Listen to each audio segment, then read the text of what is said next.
नमस्कार। मैं आज आपसे रामचरितमानस में गोस्वामी तुलसीदास द्वारा रचित एक चौपाई पर चर्चा करूंगा, जो आज भी बहुत सामयिक है, जिसकी उपयोगिता है और जो हमारे लिए एक मार्गदर्शक का काम भी कर सकती है। जब बच्चियों का विवाह किया जाता है तो जो सगाई की अंगूठी होती है वो बहुत मूल्यवान होती है, महत्वपूर्ण होती है और प्रिय भी होती है। आप कल्पना करिए कि सीता मैया की जो सगाई की अंगूठी होगी वो कितनी मूल्यवान होगी और उन्हें कितनी प्रिय होगी। लेकिन जब गंगा मैया को पार करने के उपरांत प्रभु श्री राम नाव से नीचे उतरे तो उतराई देने के लिए उनके पास पैसे नहीं थे, उनके दोनों हाथ खाली थे। और दूसरी ओर जो केवट थे उनकी भी एक विवशता थी, क्योंकि उतराई उनके लिए आजीविका का एकमात्र साधन थी। तो पैसे तो देने ही थे, पैसे दो और अपने गंतव्य के लिए प्रस्थान करो।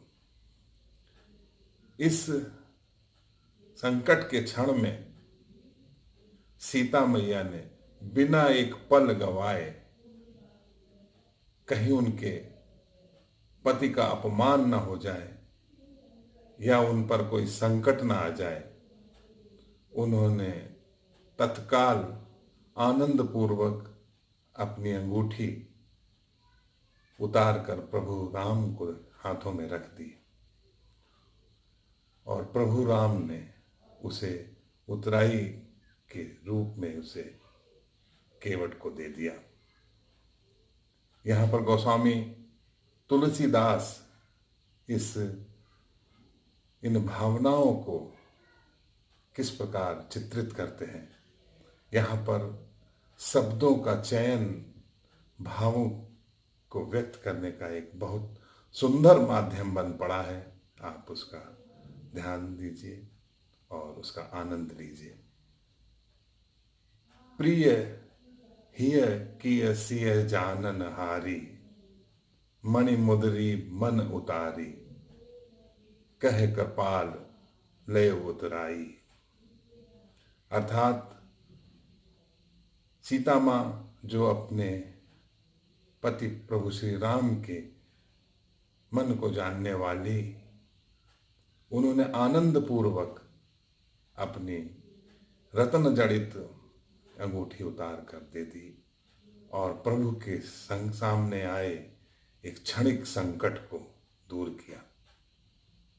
ये थी राम राज्य के दर्शन को दिखाने वाली एक झांकी। रामराज में सामाजिक पारिवारिक सुगमता, सहजता, सरलता को किस प्रकार पिरोया गया था और उन्हीं चरणों पर, उन्हीं कदमों पर चलते हुए हमारी पूर्वजों में, हमारी माँओं, हमारी दादियों और नानियों ने भी किसी संकट के क्षण में जो उनके परिवार पर, उनके पति के सामने आया, वहाँ पे उन्होंने अपना सर्वस्व न्यौछावर किया और एक मजबूत सामाजिक पारिवारिक संरचना का निर्माण किया और उसमें अपना योगदान दिया।